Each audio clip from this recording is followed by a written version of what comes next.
Ok, entonces decía que la oración, para entenderla mejor, hay que pensar en esto. ¿Por qué no oramos?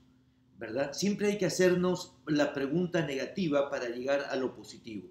¿Por qué la gente no ora? ¿Por qué yo no oro? ¿Por qué tú no oras? Y encuentro en mi propia experiencia y por observación que muchas veces no oramos. Primero es porque nos creemos demasiado indignos para acercarnos al Señor.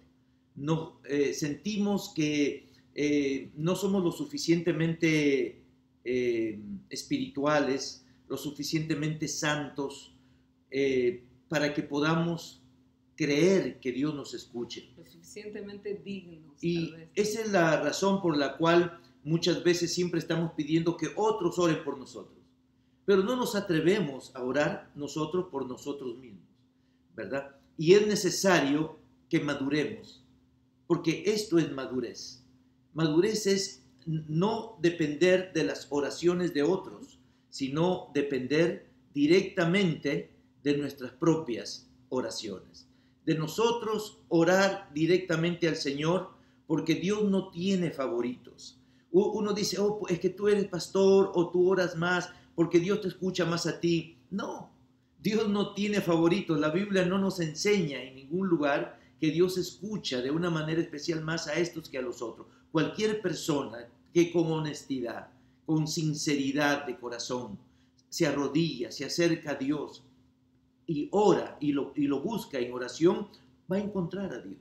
Y va a encontrar a Dios en el área de su necesidad, ¿verdad? Pero más que nada, yo te animo a que no busques a Dios solo porque lo necesites. Busca a Dios porque para que llene tu corazón, simplemente para que llene el vacío de tu interior, ¿verdad? Del resto se encargará el Señor. Así que, número uno, muchas veces no oramos porque nos creemos muy indignos. Número dos, pero dígame, ¿quién es digno? Nadie. Nadie lo somos. Nadie. Nadie lo somos. Y número dos, muchas veces cuando vivimos en el periodo de las vacas gordas, pues sentimos que no necesitamos orar. Sí. Eso es muy natural, nos pasa a todos. Cuando todo está bien. Cuando el matrimonio está bien, cuando la billetera está gordita, ¿verdad? Cuando tenemos trabajo, cuando tenemos salud, es muy natural que uno se relaje. Exacto. Y dejemos poquito a poquito, sin darnos cuenta, de orar. Y de repente encontramos que ya no estamos orando como orábamos antes, que ya no estamos doblando nuestras rodillas con la misma continuidad como lo hacíamos y con la misma pasión y con el mismo deseo como lo hacíamos en el periodo de las vacas flacas, sí. Cuando el matrimonio estaba por destruirse, cuando no teníamos trabajo o cuando parábamos en el hospital por tantos problemas de salud, ¿verdad? Así que creo que las temporadas de vacas flacas es para orar más, para estar firmes cuando vengan los días malos, sí. Realmente. Eso es lo que primero hay que entender, ¿verdad? Y lo segundo es que hay que entender que la oración no es la que resuelve los problemas. Sí. Porque hay muchos dichos, ¿verdad? Y hay que destruir esos mitos, hay que sí. Eliminar esos mitos evangélicos. Dice, la oración cambia las cosas. La oración sí. No cambia nada. La oración solamente nos conduce a aquel que puede cambiar todas nuestras circunstancias. Bueno, la oración no hace milagros. Entender, ¿no? La oración no hace milagros. ¿Qué hace la oración? Solo nos conduce, nos lleva al que hace los milagros. Sí. La oración no transforma a nadie, ni a nosotros mismos, que somos los que oramos. ¿Qué hace la oración? La oración nos lleva a aquel que puede y tiene todo el poder de transformar nuestras vidas y la vida de aquellos por quienes oramos, por quienes pedimos, ¿verdad? Esto es lo que hay que entender, porque es un mito cristiano, es un mito evangélico. La oración cambia las cosas, la oración no cambia nada. Así que la oración solamente es como un portal que nos lleva al mundo espiritual, a donde está el Señor, ¿verdad? Para mirarlo cara a cara. Por eso Él ha dicho, buscad mi rostro. ¿Cómo podemos ver el rostro del Señor? entrando a donde Él vive, al plano espiritual. ¿Y cómo entramos ahí? Entramos por una puerta y esa puerta se llama oración, ¿verdad? Esa puerta se llama oración. Conversar con Dios. Para algunos que no saben qué es la oración, no es rezar, no es agarrar una oración ya escrita y repetitivamente, es hablar de tu corazón con Dios como algo nuevo, como con un amigo, como con un padre, como con un hermano. Ahora, eso no significa que las personas que piden oración dejen de hacerlo. No, siempre hay que pedir oración. A tus pastores, a los hermanos de mayor antigüedad en la iglesia, si eres joven, a tus padres que son cristianos especialmente, pídeles que oren por ti, ¿verdad? En diferentes situaciones, sí, no importa si estás viviendo en el periodo de las vacas flacas o el periodo de las vacas gordas, pero es necesario, siempre la Biblia habla de hacer peticiones, rogativas, ¿verdad? Pero creo que también debemos balancearlo con el hecho de que debemos comenzar a madurar en esta área y a aprender a ir directamente al Señor y no ir a través de intermediarios, ¿verdad? No hay intermediarios con Dios. A Dios podemos ir directamente. Este es mi punto. ¿Cómo buscar el rostro de Dios? Ora, comienza a orar y ora, ora y ora y ora y todo el tiempo que puedas orar, ora. Repito, el mundo está como para vivir de rodillas. Nuestras propias familias está para que cada padre y madre vivamos de rodillas prácticamente, ¿verdad? Sí. La verdad es que esto de la oración para algunas personas se puede convertir en un entretenimiento o un pretexto de que me estoy acercando a Dios. Pero yo entiendo que de la manera que Eduardo está explicando la oración es intencional, que te entrene a saber que tienes que llegar al único que puede parar las plagas, el único que puede transformarnos y el único que puede hacer milagros. Esa es la clase de oración que para plagas. Sí. Entonces, también Daniel dijo ruegos, ¿verdad? Que lo buscó en oración y lo buscó en ruego. Ruego es humillación. Ruego es tirarse al piso, tal vez retorciéndose de dolor y pidiendo auxilio. La palabra ruego en el hebreo del Antiguo Testamento significa llamar, pedir, implorar o suplicar por ayuda, ¿verdad? La oración te mete a donde vive Dios y el ruego hace que llames la atención de Dios, como el ciego Bartimeo, que dice que él gritaba y rogaba, ¿verdad? Y decía, Jesús, hijo de David, ten misericordia de mí. Eso era un ruego, un grito, un pedido de auxilio, ¿verdad? Y la gente lo callaba, pero Jesús, ¿qué cosa? Lo escuchó, le llamó la atención. Que este hombre gritaba, mire el gentío que iba detrás de Jesús. Y cuando hay un gentío, hay mucha bulla. Este hombre gritaba más duro, más fuerte, más alto que el griterío de la gente que seguía a Jesús.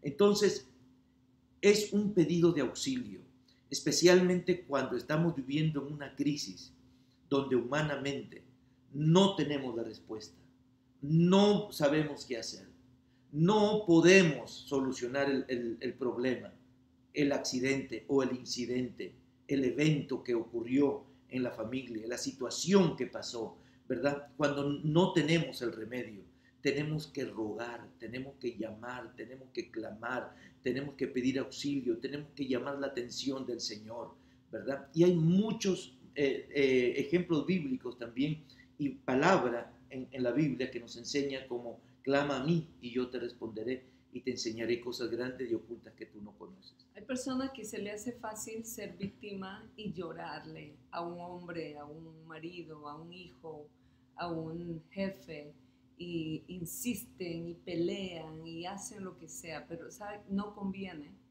Conviene aquel que ama a Dios a entrenarse a saber cómo rogarle a Dios. Y finalmente dice en ayuno, que Daniel buscó a Dios en ayuno, a Dios se lo busca en ayuno. Hay mucha gente que no tiene la costumbre de ayunar y se le hace un mundo hacerlo, ¿verdad? Comienza por ayunar o por abstenerte de algunas cosas, de un desayuno, ¿verdad? De un almuerzo, de una cena, y poco a poco vas a ir desarrollando la disciplina del ayuno. ¿Qué es el ayuno? Con respecto al tema que nos ocupa, porque el ayuno es un tema amplísimo, Claro. ¿verdad? Pero con respecto al tema que nos ocupa, desde este punto de vista, considero que el ayuno es una manera de priorizar, una manera de demostrarle a Dios que Él es o está primero en mi corazón antes que otras cosas. En este caso, antes que la comida. Porque ¿qué es más importante en la vida que la comida? Nada. ¿Qué es lo que es más importante en la vida? Se come para vivir. Exactamente, ¿verdad? Esto es de suma importancia. En el tope de nuestras prioridades está comer. ¿Por qué trabajamos para comer? ¿Por qué nos esforzamos y nos levantamos temprano cada mañana para ir a laborar? Es para tener comida en la casa. Más importante que el techo. Más importante que cualquier otra necesidad. Si no comemos, no vivimos. Si no tenemos techo, ¿no morimos? No, seguimos viviendo en la calle, pero seguimos viviendo, ¿verdad? Pero no tenemos comida, nos morimos. Entonces, ¿qué es más importante que en la vida? La comida. Entonces, cuando dejamos de comer, le estamos diciendo, Señor, te estoy demostrando que tú eres para mí lo más importante, ¿verdad? Entonces, hay que buscarle al Señor como prioridad, Sí, en prioridad. Yo he descubierto en mi vida personal, el ayuno no torcerá el brazo de Dios para responderme, pero el ayuno me ayudará a enfocarme a mí, y me gusta esto que dices, priorizar, me ayudará a poner en orden mi clamor, mi petición, la forma como yo me tengo que acercar a Dios, suplicando que traiga una respuesta que me libere de esta plaga. Y hay otros elementos más de cómo buscar al Señor, pero hablando de estos tres de los que hablé ayer, imagínate si nosotros uniéramos la oración, el ruego y el ayuno para buscar al Señor. Este es mi punto, no solamente en oración, hay que buscarle en todos o en la mayoría de estos 9 elementos que tengo aquí atrás en pantalla, de los cuales estos son los 3 primeros: oración, ruego, clamor y ayuno. Ojalá que estos consejos que les compartimos hoy, esta palabra que compartimos con ustedes hoy, pueda servirles, queridos amigos, queridos hermanos, querida familia. Y creo, añadiendo, que Dios es tan bueno que nos ha regalado estos recursos para que nosotros salgamos de angustia. Si estás desesperada, si estás desesperado, si estás enfermo, si estás preocupado, estas 3 prácticas, que es la oración, es el ruego y es el ayuno, que te ayuda a derramar tu corazón, que te ayuda a quebrantar tu yo, tu carne. Esto te ayuda a ti mismo a condicionar el ambiente, a traer paz a tu corazón y esperar ese milagro de Dios en tu vida. Así que Dios les bendiga ricamente, nos produce mucha paz, mucho gozo el poder compartir con ustedes siempre, y será hasta el próximo lunes y en la semana con los otros programas que tenemos. Dios les bendiga. Orar, rogar y ayunar. Hasta el After Sunday la próxima semana. El próximo lunes.